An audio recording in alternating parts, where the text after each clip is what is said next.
do you think we are now? I mean, there are a number of things that are happening the internet's growing, right? I mean, it's doubling every year, the traffic's growing. Areas that are growing, video, what you're doing here, YouTube, I'm sure you've been on YouTube. 60% of total internet traffic is basically video content. You're going to see all the websites have video content, video capabilities in there. I think you're seeing interesting elements of application economy, so on the mobile phones, how you're accessing various sites. You're not actually going to a browser anymore. I think you're going to see a much bigger growth in real-time information. So you want it now, and I want to know where it is, and I want it immediately available, and I want to know what's going on the internet. You've all seen iPhone. I'm sure I don't know what phone you have, but you have smartphones here. I mean, this is basically this is more powerful than the first Mac computer. There's more compute power in here. I've got a 1 gigahertz processor in here, so the chipset's in here. The disadvantage though is the battery doesn't last more than half a day.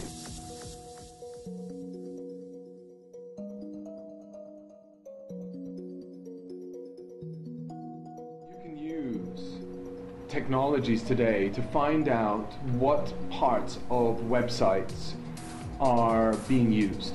On the Google you have the golden triangle, and basically after a search result, the golden triangle is the top left corner. And basically what that means is people will click in the first couple of links that get provided as a result of your search. And there are thermal measurements, etc. But for designers, there's a huge opportunity. How do I build a website that is user-friendly? How do I interpretate a complex technology solution, or how to use a camera, for example, without writing it in a user manual?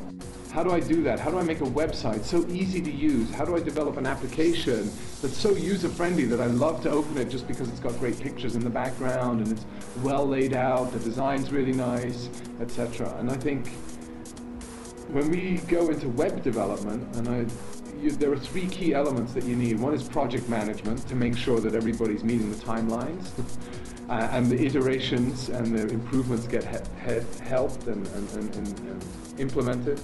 Then you have technology, because in the end there are technical elements that you need in an interactive world. But most importantly, there's also the design factor. So how do I make sure that the click button here says yes, and it's actually a call to action, subscribe now, and it's not at the bottom right corner hidden away, because that's going to be a disadvantage to my business. If it's at the bottom right corner and nobody sees it, it's hard to find, or they go to a website that's really disgusting and I can't interpret it, I don't know where all the important and relevant information is. We have a term that we call 0.2 clicks of separation.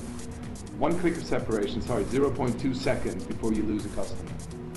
So how do you, in that environment, deal with it? And it's all down to design and technical capability on representing that design in a nice fashion.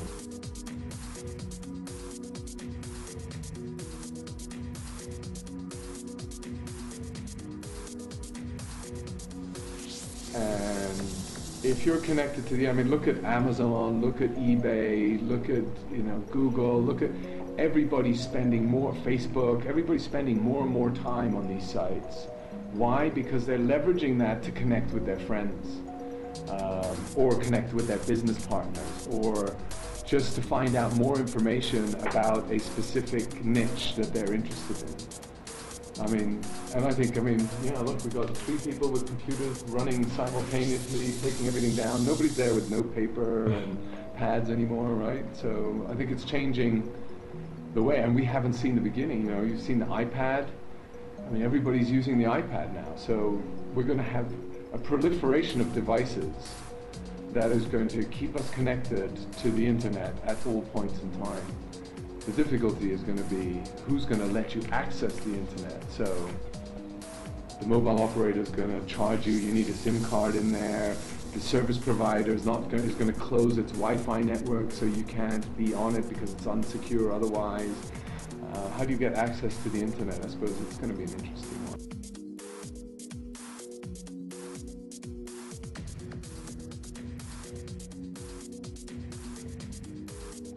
Yeah, I mean, let me give you an example. I mean, privacy. How do you value privacy online? Do you think are you worried about your privacy, or? Yeah, kind of, because I hear Facebook has been giving out personal information out to companies, such as companies that want to find out information about you, target the correct markets and stuff like that. And does that disturb you, or has that stopped you going onto Facebook, or have you read the... It hasn't stopped me from going to Facebook, but I know the risks when entering Facebook now. Exactly.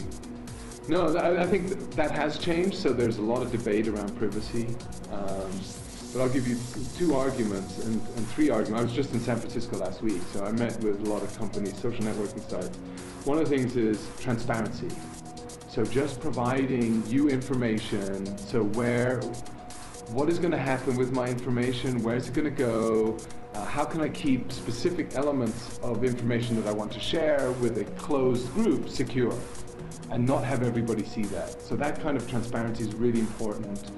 More to the youth than it is to the older generation. And if you look at all the complainants, people complaining about privacy, it's generally the older generation.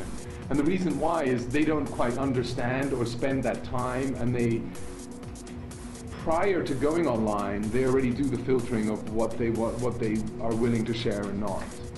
But on the flip side, I'll argue, your mobile phone company, if you have a mobile phone, I, as a mobile operator, I know exactly where you are, I know exactly how often you're calling, I know exactly the days and times you call, I can extrapolate your household income or your income based on the amount that you're spending on your phone.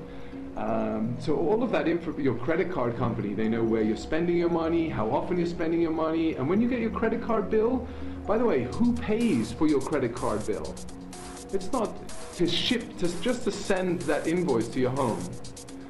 It's paid for by all the coupons that are inserted alongside your invoice. So it's actually, your credit card company is doing exactly the same as what any online business is doing. I think people just don't sort of quite understand that in terms of what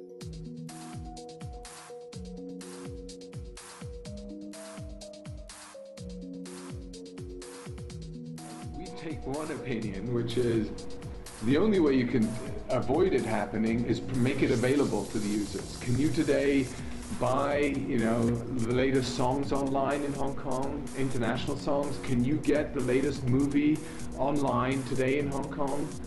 Or even in China, no, not really. So people are looking to get that content in a digital form because they want to watch it online. I mean, we were talking about the soccer games, I cannot watch football online in Hong Kong. I need to have a proxy server that connects me to the UK or connects me to the US, where I can then watch it online on my computer, in my room, on my bed, where I don't have a TV, for example, or on the desk, or here in the room where I'm not allowed to watch TV, but I can use my computer and act busy and have small screen going on the top.